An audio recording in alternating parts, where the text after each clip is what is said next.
I have a demo that should take like 30 seconds. I Uh, don't think anyone most ever needs to apologize for demoing, to be clear.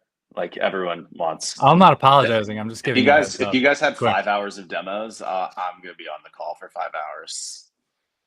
I feel like most of my time is just spent finding the right window.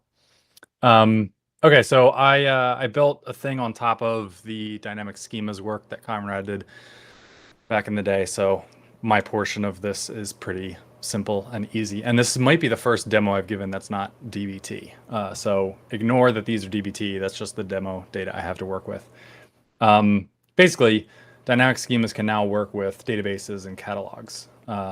So show that I've got a dynamic schema that's pulling from this DBT schema. I also have this database. I have this query that's pulling from my prod thing, and I will change the user attribute for myself to now pull from a database scoped schema. Save that, refresh, and now it'll change where it's pulling from. You can change that in the modeling too. So you could have demo scenario 3 dev.dbt.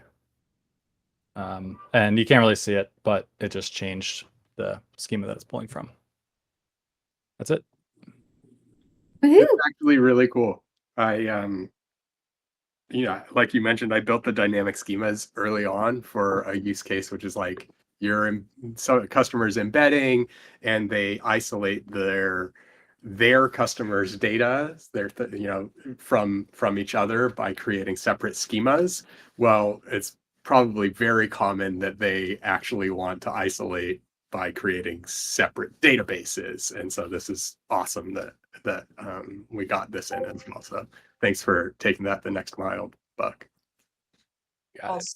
Also, while we're on the note, it's a little bit tangential, but just I continue to be really impressed by like how we build these foundational things and then it can always surprises me in the best way when they work together for new use cases that we didn't originally consider. So the example here is for dynamic schemas. Jack asked me earlier this week, he had a prospect that has their data or wants to put their data in like different schemas or databases, but then do email bursting on it, like basically scheduling. And because we have dynamic schemas and it's user attribute based, and then we added the attribute like bursting option to the schedule form a la Corey, like it just works, which is just epic. So That's awesome.